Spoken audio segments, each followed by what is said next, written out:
आई बघा कसा लहान मुलासारखा रडतोय हा. कारण ह्याच्या बाबांनी याला देवळात नेलं नाही.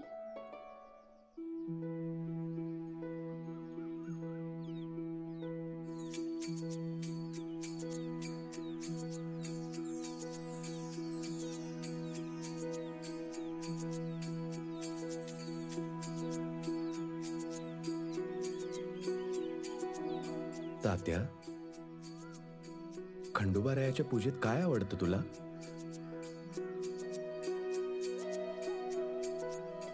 तिथे कितीतरी माणसं असतात, आरती होते, तो शंख वाजतो, घंटा वाजते आणि तो सुगंध, आणि तिथे भरपूर प्रसादही मिळतो.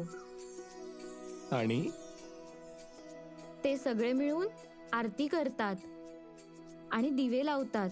ते पण मला खूप आवडतं. आता आरतीला सुरुवात करतील. इथे तर काहीच ऐकू येणार नाही.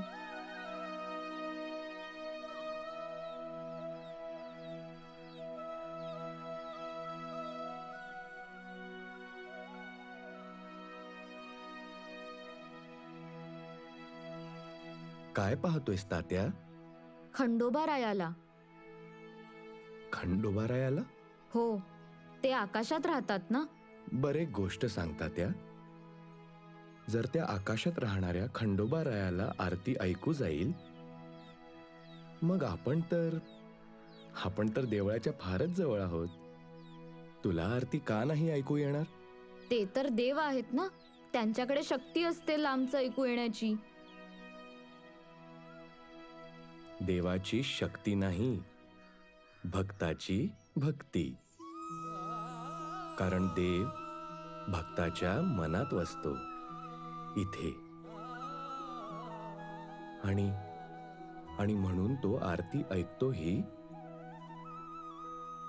आणि भक्ताच्या डोळ्यातून आरती पाहतोही. भक्ताच्या भक्तीने देव आरती पाहू शकतो, ऐकूही शकतो, पण आपण नाही. का नाही? जर तू देवाला स्वतःमध्ये अनुभवू शकलास तर तू कोणतीही गोष्ट अनुभवू शकतोस. हो, मला माहितीये, मी अनुभव घेतलाय त्याचा. खंडोबारायाला पाहायचंय? हो. तर तुझे डोळे बंद कर आणि ध्यान कर खंडोबारायाचं.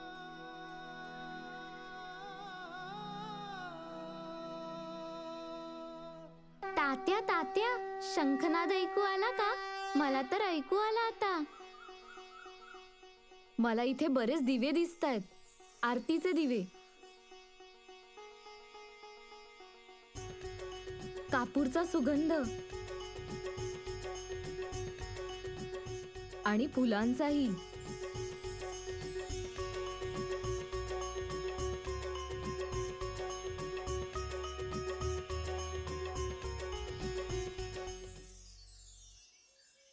खंडोबारायाचा विजय असो.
अप्पाराव पाटील, तुम्ही इथे येऊन खंडोबाच्या पूजेचा अवमान केला आहे. गावाची मर्यादा ओलांडली आहे तुम्ही. कशी? कशी? व्यक्तीला अधिकार समाज देतो आणि शिर्डीच्या जनतेने तुम्हाला हा अधिकार दिलेलाच नाही. त्यांचा निर्णय तुम्ही मान्य करायला हवा होता, पण तुम्ही तर त्याचा विरोध करताय. खंडोबाच्या देवळात येण्याचा तेवढाच अधिकार मलाही आहे जेवढा इतरांना आहे. देवाचं नाव मध्ये आणल्याने कुष्ठरोग पसरायचा थांबणार नाही. शक्यता आहे तुम्ही आताच त्या वाड्यातून आला असाल राणोजीला भेटून. शक्यता आहे राणोजीने तुम्हाला स्पर्श केला असेल आणि तुमच्या माध्यमातून त्या कुष्ठरोग्याच्या जखमातून निघणारी घाण न जाणे कोणाच्या अंगाला लागली असेल. हरिओम.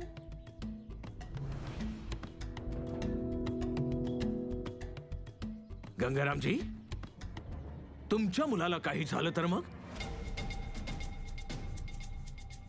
आणि माई, तुझा तर पतीही नाहीये. घरात केवळ एकटा मुलगा आहे कमावता. त्याला काही झालं तर मग काय करशील ग तू? हरिओम.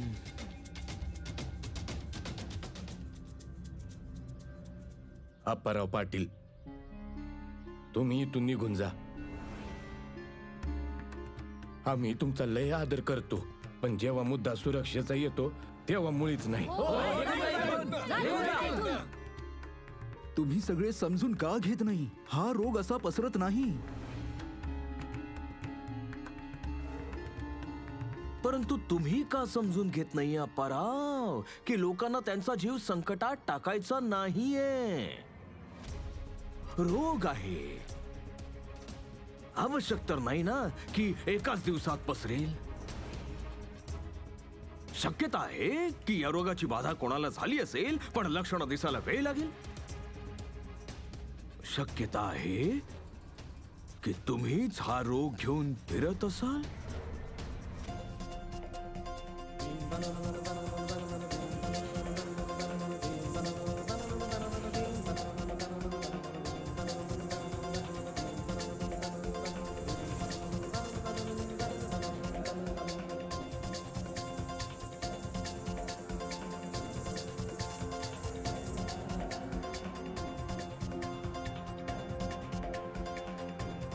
पहा, दिसतंय का काही? अप्पाराव, हे आवश्यक नाही की रोगाची लक्षणं निव्वळ हातावरच दिसावीत. शरीराच्या दुसऱ्या एखाद्या भागात हा रोग पसरला असेल तर, हो की नाही? वस्त्रे उतरवाल तेव्हाच काय ते दिसेल ना.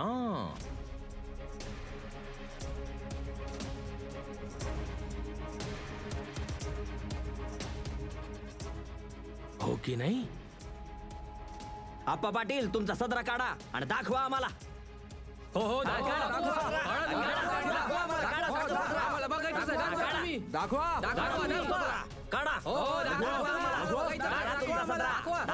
तुमचे कपडे. अप्पाराव, जनतेच्या मागणीचा राजाही अभेर करू शकत नाही. आणि मग तुम्ही तर जनतेच्या निर्णयाच्या विरुद्ध इथे येण्याचं साहस केलंय. पण पहा ना, सगळे किती भयभीत झालेत. यांना खात्री पटवून देणं तुमची जबाबदारी आहे.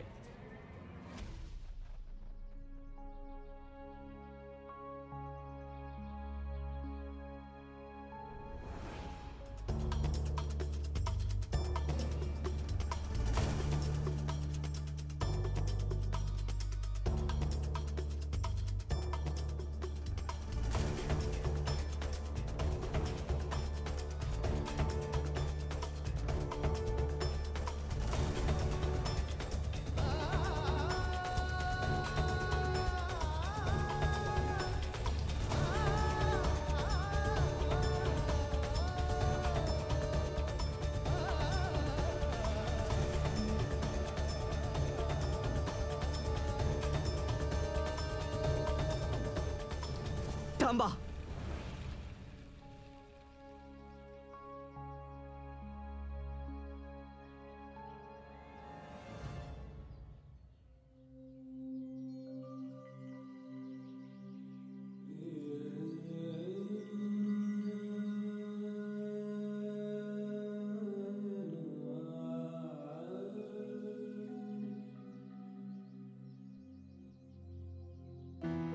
त्याला बरंच झालं. शुभ कार्याला अशुभाची बाधा होणं टळलं. प्रसाद वाटा. हो सरकार. अजून एक चमत्कार झाला. इथूनच आपण आरतीत असा भाग घेतला की जणू आपण खंडोबारायाच्या अगदी जवळ आहोत. काय माझ्या बाबांनी अशीच आरती पाहिली असेल? जर तेही माझ्यासोबत इथे आले असते तर अजून बरं झालं असतं ना. पण जर ते आरती पाहिल्याशिवायच परतले तर? हे खंडोबाराया, त्यांना दुःखी परतू देऊ नकोस. निश्चिंत राहा तात्या. जेव्हा आप्पा घरी पोहोचतील तोपर्यंत खंडोबारायांवरचा त्यांचा विश्वास अजून दृढ झाला असेल.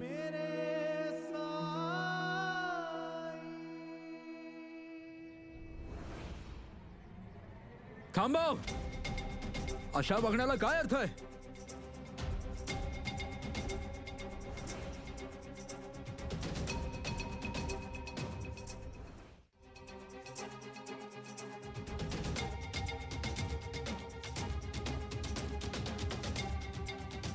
मला इथे येण्याची परवानगी नाही, माझ्या कुटुंबाला इथे येण्याची परवानगी नाही, पण माझ्या घरून आलेले बत्ताशे, कुरमुरे हे सगळं तुम्हाला चालतं, तेही प्रसादाच्या स्वरूपात.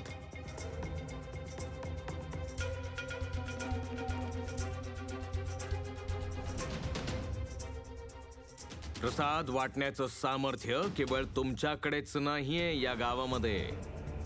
आम्ही मागवलाय हा प्रसाद आमच्या पैशाने. मला फक्त एवढं माहिती आहे की माझ्या घरात 4 माणसं आली होती, प्रसादाचं साहित्य घेऊन निघून गेली. पण अप्पाराव, तुम्ही हे कसं सांगू शकता की ती 4 माणसं मीच पाठवली होती आणि हा प्रसाद तोच आहे? मी घरी नव्हतो. ते म्हणाले खंडोबाच्या पूजेसाठी प्रसादाचं साहित्य घ्यायला आले आहेत आणि त्यांना पंताने पाठवलंय. नाही नाही सरकार, आम्ही तर असं काहीच केलं नाही. मग मी काय खोटं बोलतोय? हो, तुमच्यावर कोणाचा विश्वास असो वा नसो, माझा तुमच्यावर पूर्ण विश्वास आहे अप्पा. हरिओम. जर अप्पा पाटील खरं बोलत असतील तर मग हा प्रसाद ग्रहण करणार का कोणी, की मी दुसरा मागू? अहो कुलकर्णी सरकार, जर तुमचा पूर्ण विश्वास असेल की हा प्रसाद तुम्हीच मागवलाय तर हा ग्रहण न करण्याचा विषयच कुठे येतो? वेगळ्या प्रसादाचा विषयच कशाला? आणि तसंही हा नैवेद्य खंडोबाला दाखवला गेलाय आणि नेहमीप्रमाणे जो नैवेद्य दाखवला जातो तोच लोकांमध्ये वाटला जातो. सगळे हाच प्रसाद ग्रहण करतील. तुम्हा लोकांचा आप्पाच्या म्हणण्यावर विश्वास नाही, पण खंडोबाच्या श्रद्धेवर तर विश्वास आहे ना. तर मग तुम्ही खंडोबाचा प्रसाद ग्रहण करणार नाही का? घ्या, प्रसाद घ्या.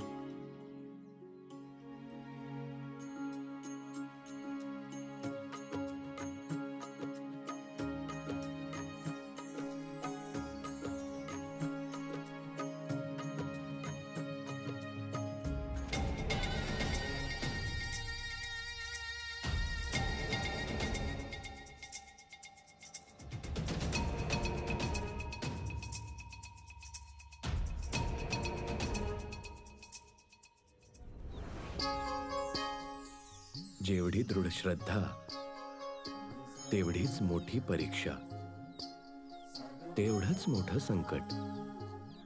आणि या संकटात ज्याची श्रद्धा आणखी दृढ होते तोच खरा भक्त, त्याचीच खरी भक्ती.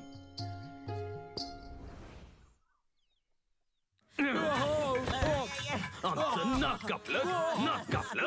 उठ उठ उठ उठ उठ उठ उठ उठ. आमच्याशी दगा केला, दगा केला आमच्यासोबत. माझ्यासोबत दगा केला. सरकार हे बघ मी तुझ्यासाठी काय आणलंय. कितीच्या आहेत?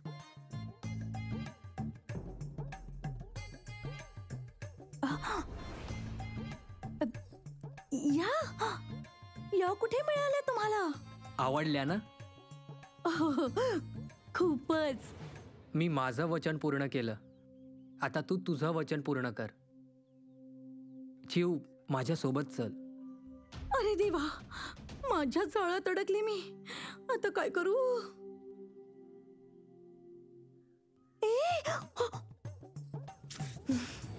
चल चल चल चल.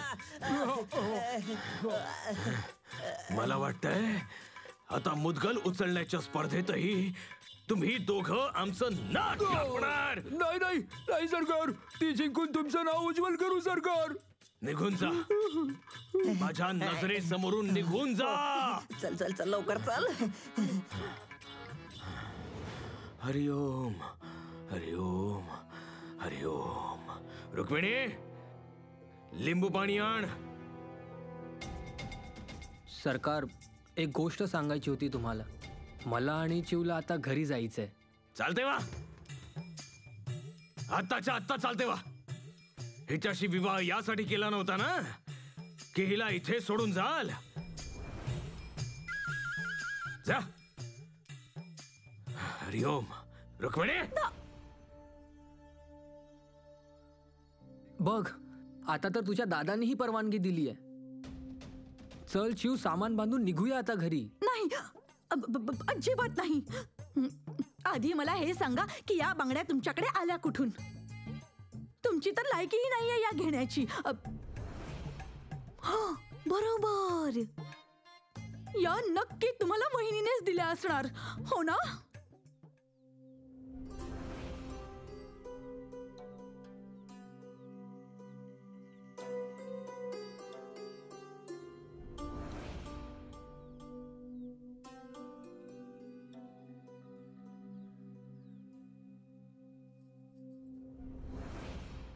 मी आत्ताच जाऊन दादाला सगळं काही सांगते. दादा, थांब, ऐक तर माझं. पण तू नक्की सांगणार काय आहेस त्यांना? तू स्वतः विचार कर. जर तू वहिनींच्या जागी असतीस तर तुझ्या नंदेच्या सुखासाठी तूही पाटल्या दिल्या असत्यास ना?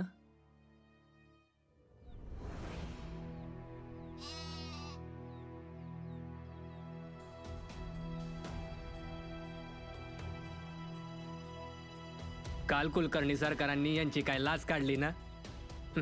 बरोबर तर आहे. गावाला संकटात टाकणाऱ्यांसोबत असंच व्हायला हवं. अंताजी, अंग तर खूप दुखतंय हो. तुमचं अंग तर मी चेपतोय, माझं कोण चेपणार?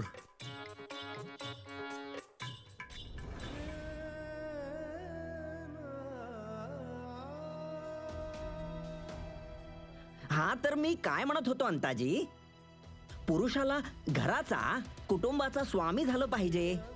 बाईच्या पदराखाली लपणं असं शोभत नाही हो. बरोबर बोललात. बाईला तशी ही बुद्धी नसते. त्यात जर पुरुषाने आपल्या बुद्धीचा लगाम बाईच्या हातात दिला तर मग संपलंच सगळं. लगाम पकडून बाई असं नाचवते जणू जणू माकडाचा नाच. बरोबर बोलताय. आता तुम्हीच सांगा, तुम्ही अशा कोणत्या बाईला ओळखता जिने तिच्या नवऱ्याला माकडासारखं नाचवून नाचवून सत्यानाश केलाय? हो, ओळखतो ना. सांगू का? तिचं नाव आहे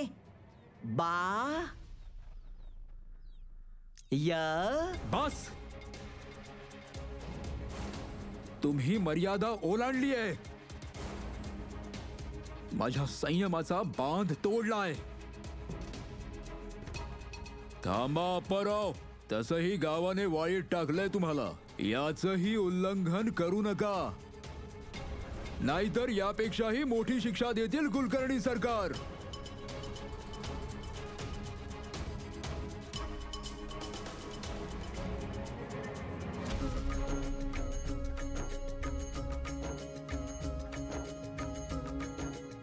नाही अप्पा, पण ते बाईजाबद्दल अपमानास्पद शब्द वापरतायत.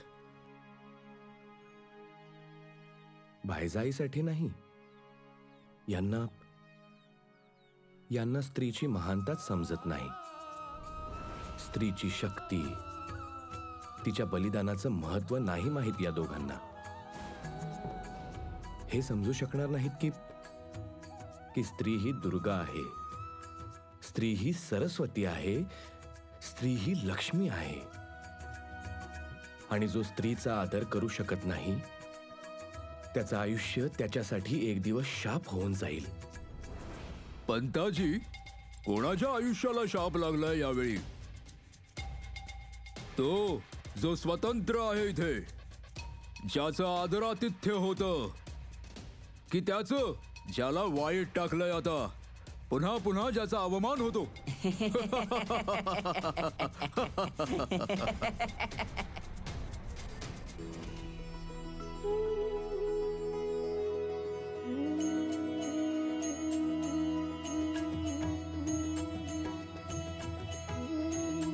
पंताजी, माझ्या हातातील दगड गरम कसा होतोय? होय, मलाही गरम लागतोय हो.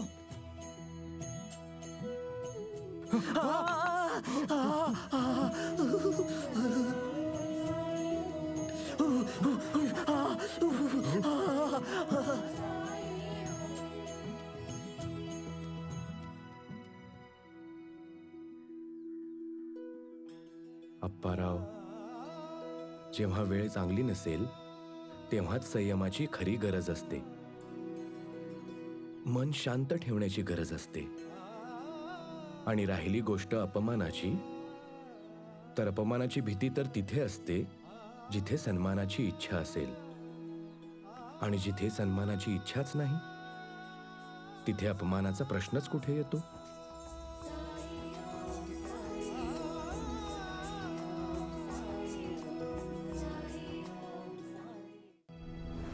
साई,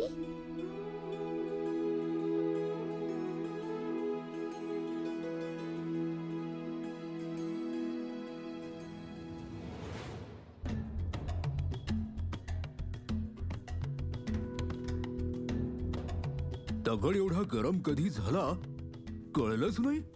हाताची अजूनही आग होतीये.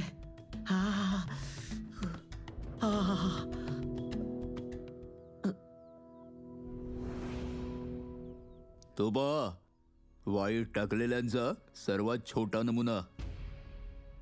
ए थांब.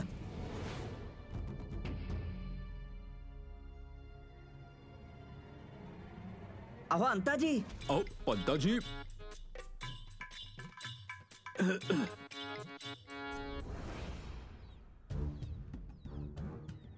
तुला आता शाळेत जाता येणार नाही.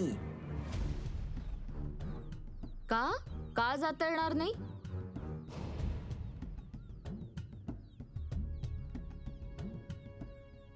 तात्या, ये ना.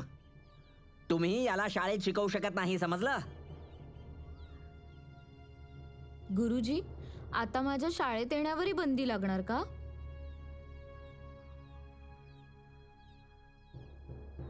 तू काही दिवस तिथे बसून शिक. मी जे काही फळ्यावर लिहीन ते तुला दिसेलही, आणि जे काही सांगेन ते ऐकूही येईल. पण बाहेर का? मी काय केलंय? ते तुझ्या आई वडिलांना विचार. आणि पुन्हा इथे दिसूही नकोस. शाळेच्या आतही नाही आणि बाहेरही नाही.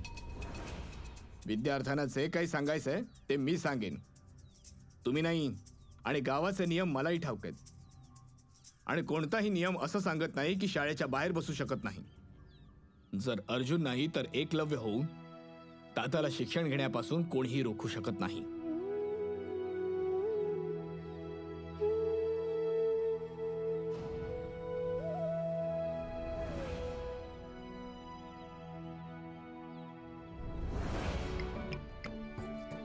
तात्या, तू इथे बस. मीही तुझ्यासोबत इथेच बसते.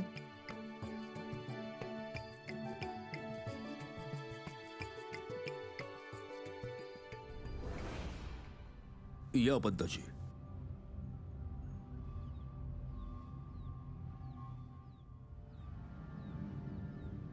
पाहिलंत पंताजी, ही गोवऱ्या बनवणारी अप्पारावाच्या मुलासोबत कशी बसली आहे. जणू काही काळजीच नाही नियमांची. हिलाही शिक्षा दिली पाहिजे. हिची शिक्षा तर हीच असेल की हिलाही आता वाळीत टाकायचं. पण मग याचाही विचार करा ना की आता गावात शेण कोण उचलणार.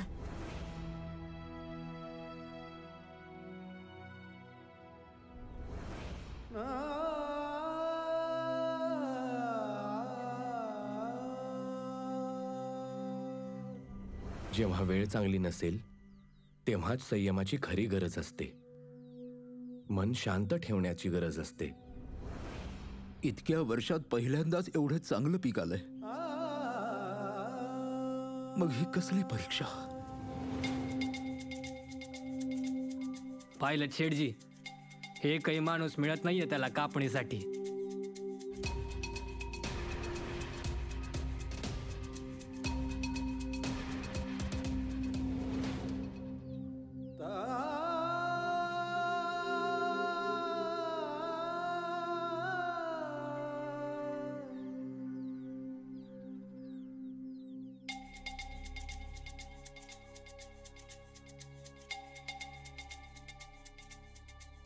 अरे जर पीक वेळेवर नाही काढलं तर खूप नुकसान होतं आणि मग बाजारात विकावंही लागतं ना. गंगाराम शेठ, गंगाराम शेठ, हे पहा, मला माझ्या शेताच्या कापणीसाठी काही माणसांची गरज आहे. तुमच्यापैकी कोणी.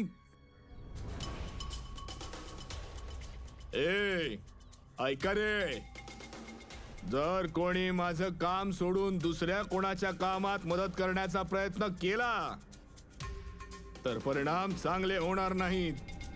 अरे आम्ही सांगितलं होतं का की कुलकर्णी सरकार आणि आपल्या गावकऱ्यांनी बनवलेले नियम तोडा. हे पहा, राग माझ्यावर असू शकतो, पण यात पिकाचा काय दोष आहे. आणि मी तुम्हाला कधी मदत केली नाही का. ओ हो गणपत,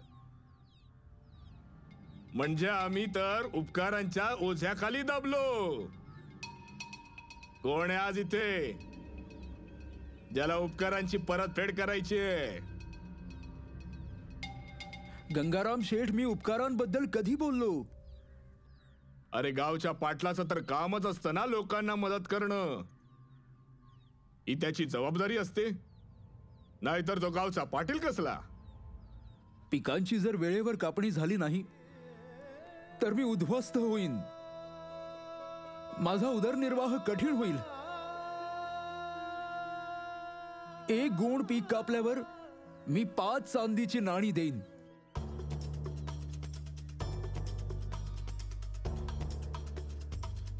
पाच चांदीच्या नाण्यांच्या बदल्यात जर स्वतःच्या कुटुंबाला उपाशी मारायचं असेल तर खुशाल मारा.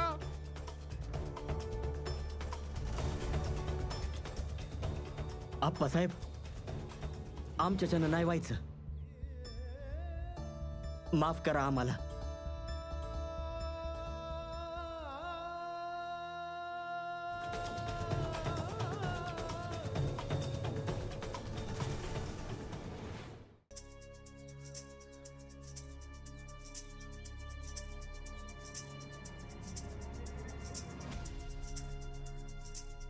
थांबवलंस का मला. सायनशी बोलण्याची कोणालाही परवानगी नाहीये. बाय पुरुष लहान मोठं कोणी असो, जर सरकारांना कळलं तर माहितीये काय होईल. तिथे बघा.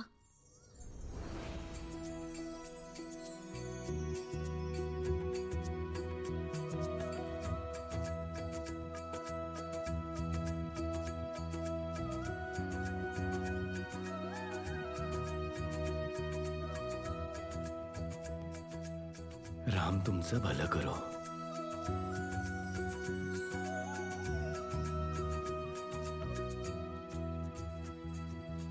कळत नाही कधी संपणार हे समद. आता तर हे तेव्हाच संपल जेव्हा साई राणूजीला बरं करतील.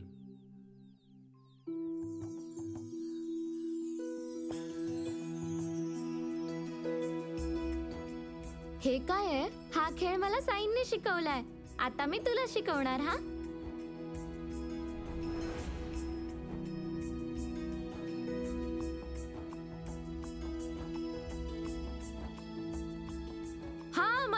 समजलं. आता मी खेळणार.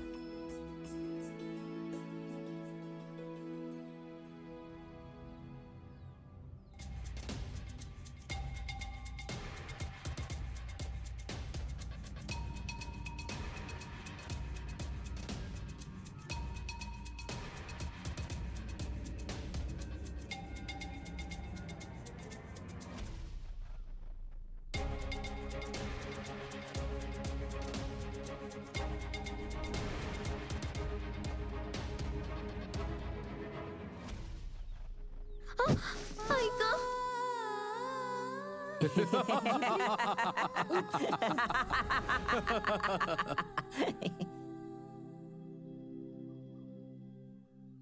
असं का केलं तुम्ही? अंताजी, अहो पंताजी,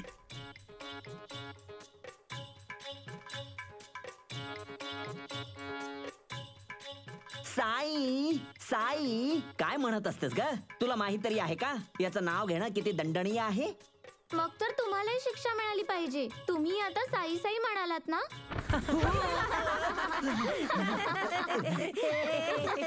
ए, गप कार्टे हुशारी दाखवतेस. तुम्हाला माहितीये साई किती बलवान आहेत? बलवान. तो ढोंगी, लवकरच त्यालाही कुष्ठरोग होणार आहे. आणि राहिली तुझी गोष्ट, एक पडली ना तर डोकं ताळ्यावर येईल आपोआप. हे काय करताय तुम्ही? लहान मुलांशी कोणी असं बोलतं का? आणि हे विसरू नका की ही एक शाळा आहे.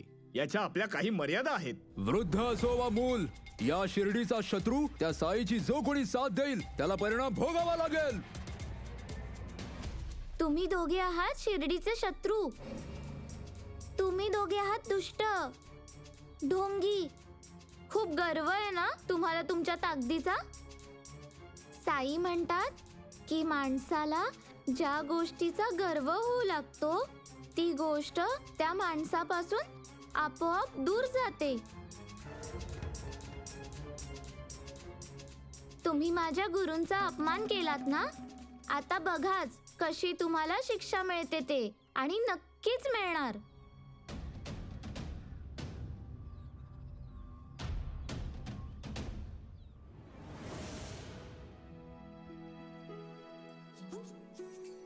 भक्तीच्या शक्तीचं यापेक्षा चांगलं उदाहरण काय असेल की लहानशी झिपरी साईंसाठी अंता पंतासारख्या दुष्टांना भिडली. झिपरीचं मन किती स्वच्छ आहे, तिची भक्ती किती निरागस. कुठला प्रश्न नाही की संशय नाही, संपूर्ण समर्पण.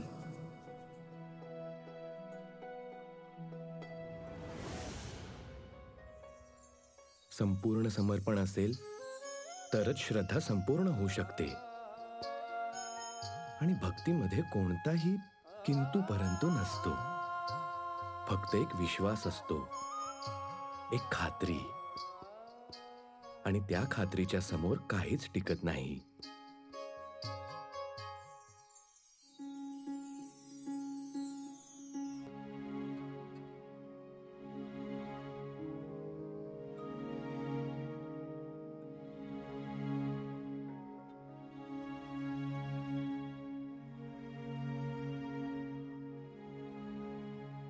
घोंगडं विणायचा प्रयत्न करतोय, पण ही बोट साथच देत नाहीत.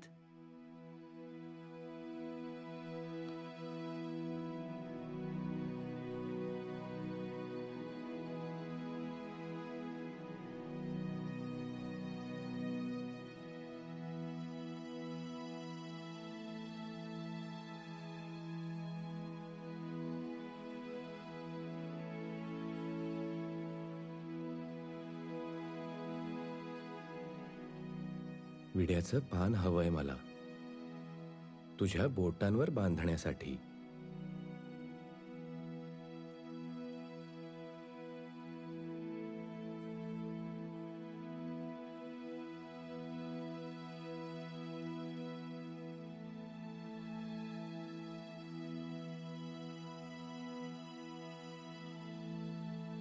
कावेरी पुण्यात आलीच नाही. 2 दिवसांपूर्वी आली होती, जेवण आणि हे घेऊन. त्यानंतर माहित नाही का,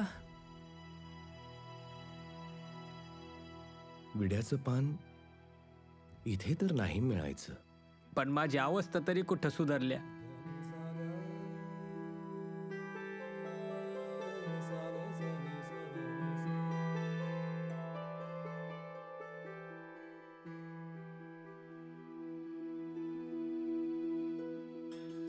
जे घडलं नाही केवळ त्याबद्दल विचार करत राहशील की जे घडतंय त्याचाही विचार करतोस का कधी? मला मान्य आहे की तू त्रासात आहेस, तुला खूप त्रास होतोय, पण कधीतरी तुझ्या जवळपास बघ बघ ह्या फुलांना जी तुला आनंदी करण्यासाठी अजून अधिक रंगांची उधळण करतायत. कधी विचार केलास इथे जी फळं उगवतायत कदाचित ही आधीपेक्षा जास्त गोडवा घेऊन उगवत आहेत, म्हणजे ते तुला अधिक आनंद देतील. अवघी सृष्टी तुझ्या सोबत आहे राणोजी. आता तूच तुझे डोळे बंद ठेवलेस तर मग कोणी काय करू शकतं? तू जगाशी नाही, समाजाशी नाही, स्वतःच्या धैर्याशी हरलायस.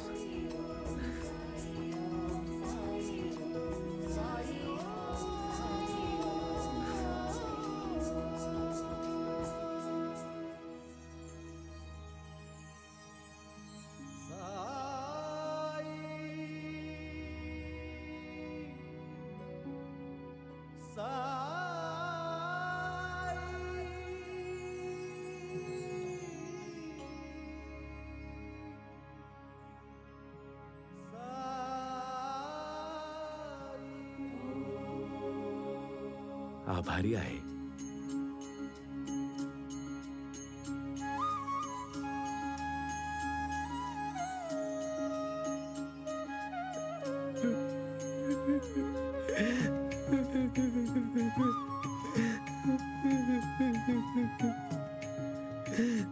राणोजी, नकारात्मक विचार आला, हरण्याच्या भीतीला आपल्या डोक्यातून काढून टाक राणोजी. कारण शरीरही रोगाशी तेव्हाच लढू शकतं जेव्हा मन त्याची साथ देईल.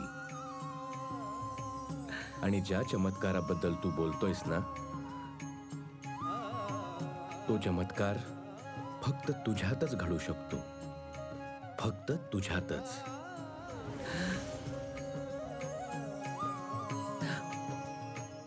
तुम्हाला खरंच वाटतं का मी बरं होईल? मला एकदा, फक्त एकदा मला हे सत्य सांगा ना. राणोजी, ही फक्त तुझी परीक्षा नाही, ही परीक्षा आहे आस्थेची. ही परीक्षा आहे श्रद्धा आणि सबुरीची. ही परीक्षा आहे नात्यांची. तुला तर फक्त विश्वास ठेवायचा आहे. तुझे डोळे बंद कर आणि विचार कर की तू बरा झालायस. या रोगापासून पूर्णपणे मुक्त झालायस तू.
साई,